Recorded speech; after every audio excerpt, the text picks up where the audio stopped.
할렐루야. 우리 서로 인사하실까요? 제 이름으로 환영하고 축복합니다.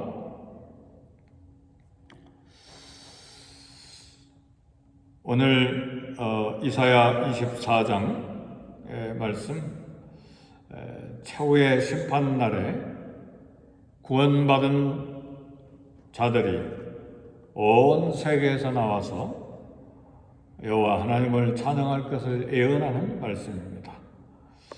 본문에 보니까 이스라엘의 하나님 여호와 이름을 영화롭게 할 것이라, 또 의로우신 이에게 영광을 돌리시네, 이런 찬양을 부르게 될 것이 예언되어 있습니다. 바다는 여기 서쪽을 말하고 동방은 동쪽이고 땅 끝까지 여호와의 이름, 하나님의 여호와 이름 찬양하게 될 것이라고 했습니다.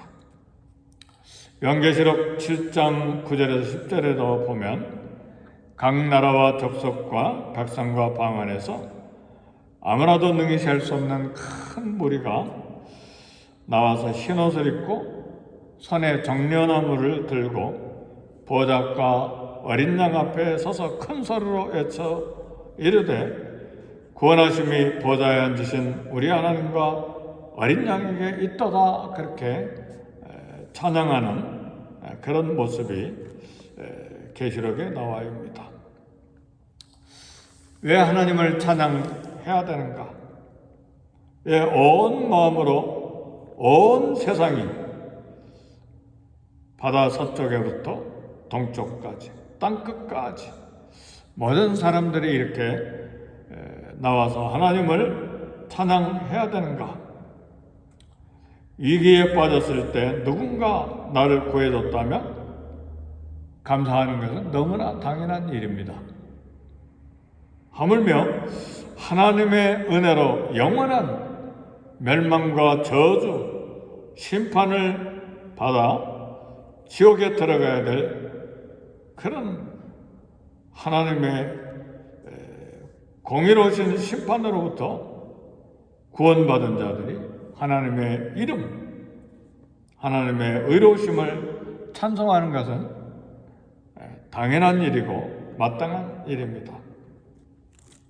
오래전에 일본에서 유학 가서 공부하던 이수연이라는 청년이 일본 지하철 타려다가 이 지하철 그 기차가 지나가는 선로에 일본 사람이 떨어진 걸 보고 건져냈어요. 그리고 자기는 그 자리에서 목숨을 잃었습니다. 이때 온 일본 사람들이 떠들썩했습니다. 그리고 고 이수연 씨를 의인으로 추앙하고 기념비를 세우고 그 이름을 높였습니다. 오래전에 있었던 신문에, 우리나라 신문에도 소개된 이름이죠.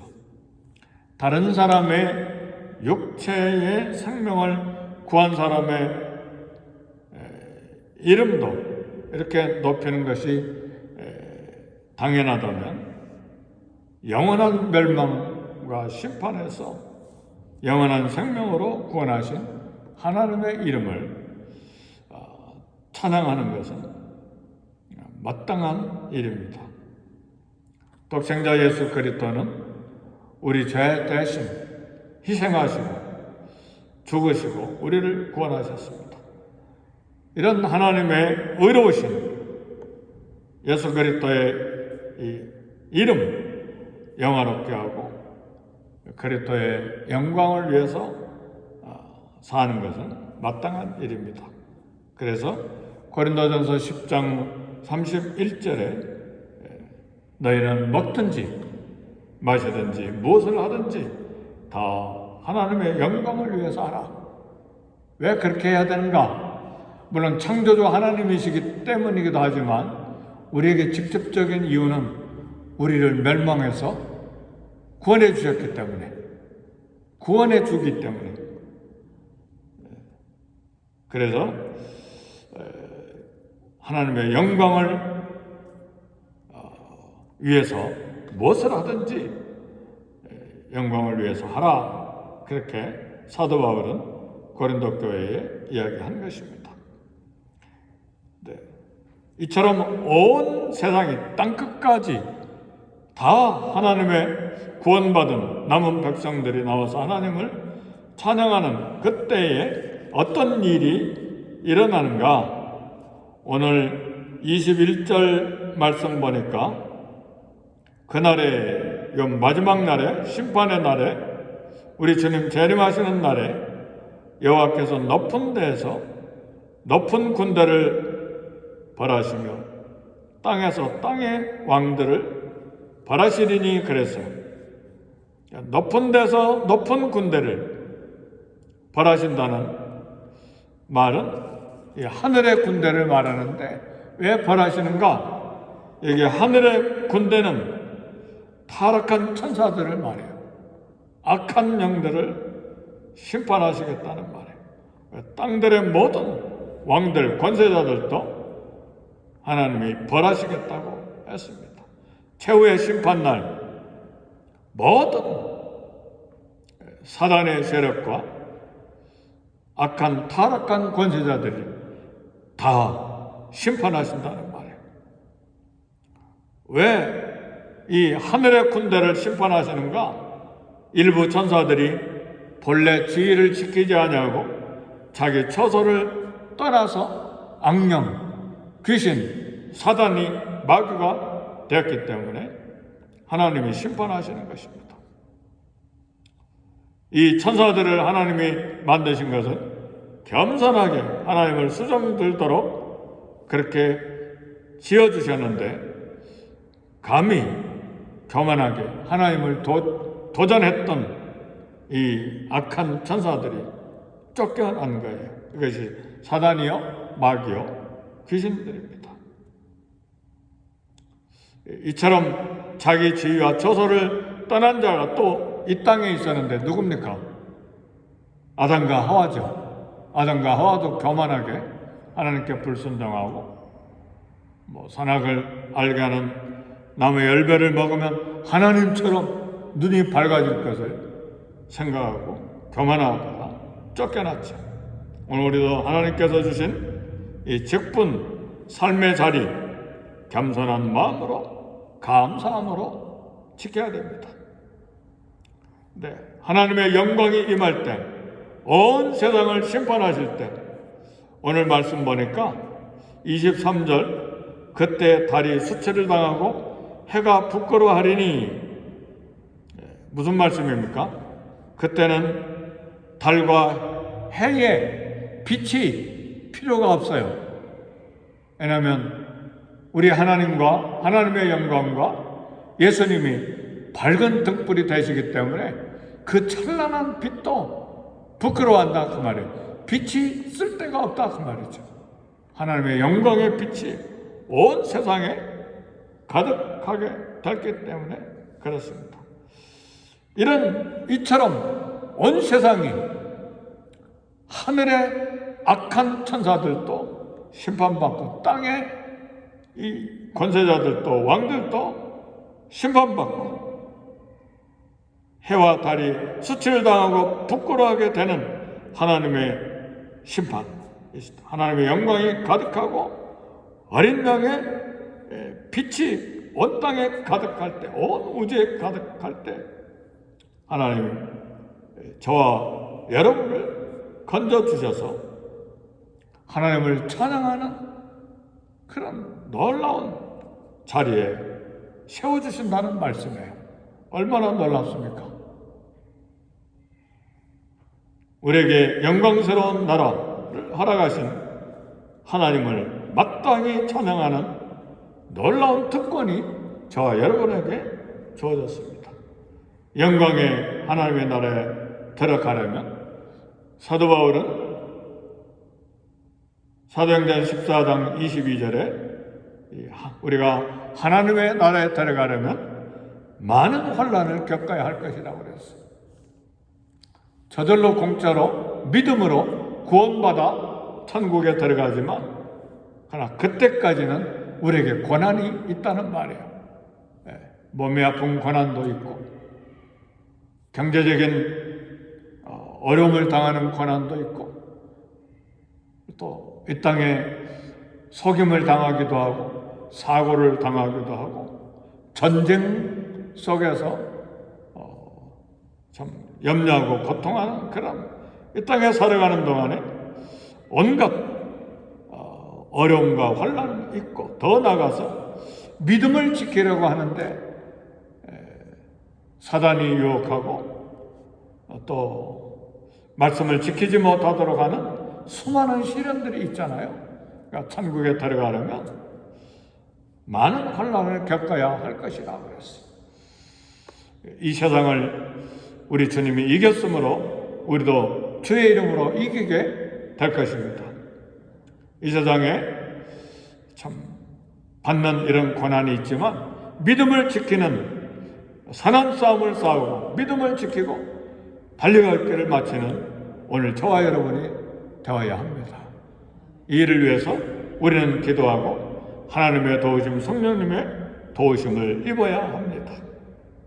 그러나 하나님은 우리에게 말씀합니다. 현재 고난은 장차 우리에게 주실 영광과 좋게 비교할 수가 없도다 그랬습니다. 이 땅에 살아가는 것이 힘들고 고난이지만 그러나 오늘 우리 성도들에게는 소망이 있어요. 영광의 소망이에요.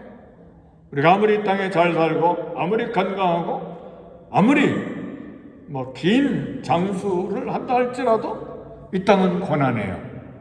그렇죠? 날마다 육체가 후퇴해 가잖아요. 그럼 몸이 약해져요. 그죠? 70, 80, 90 되어가면요.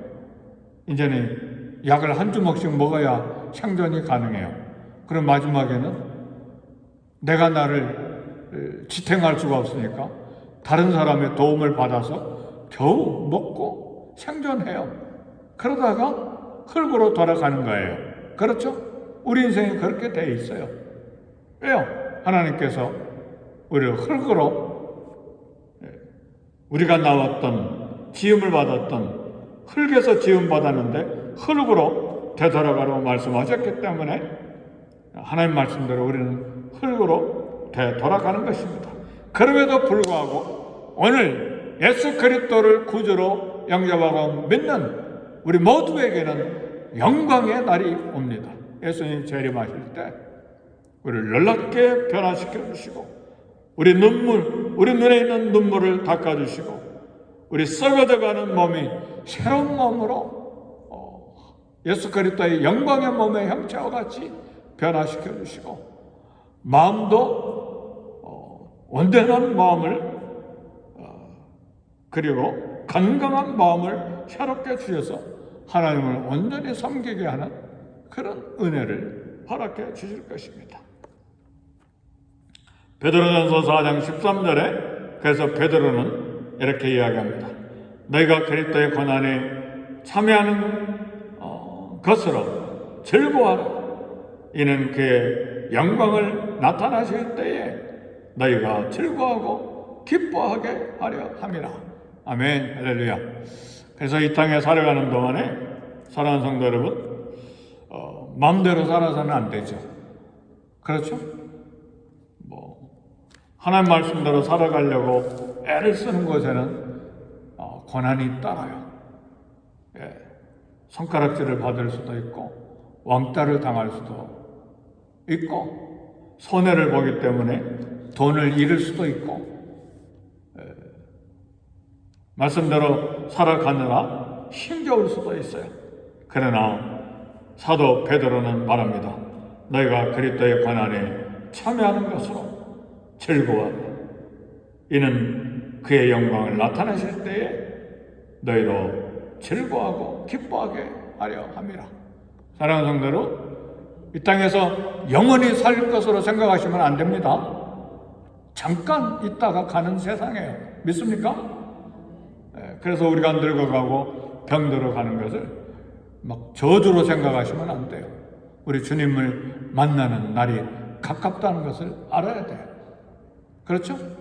그래서 이 세상 물질, 손에 막 움켜쥐고, 막 내 건강, 이것이 막 최고인 줄 알고, 막 목매어 살고, 이 땅의 성공, 이 땅의 영화, 이 땅에 잘 먹고 잘 사는 것이 막 영원히 그렇게 바라보고 살면 안 돼요. 그럼 고향 갈 생각이 하나도 없는 사람들이에요. 그렇죠? 우리는 이 땅이 불편한 것은 이 땅이 우리의 고향이 아니기 때문에 불편한 거예요. 아직 우리는 고향에 도착하지 않았어요. 우리 모두는 고향에 도착합니다. 아멘, 할렐루야. 그 고향이 아버지 집이에요. 그리고 그 고향에 들어가는 날이 우리 예수 그리스도와 결혼하는 날이에요. 신랑 예수님이 오시고 우리는 신부로 그의 결혼잔치에 참여하는 놀라운 축복의 날입니다.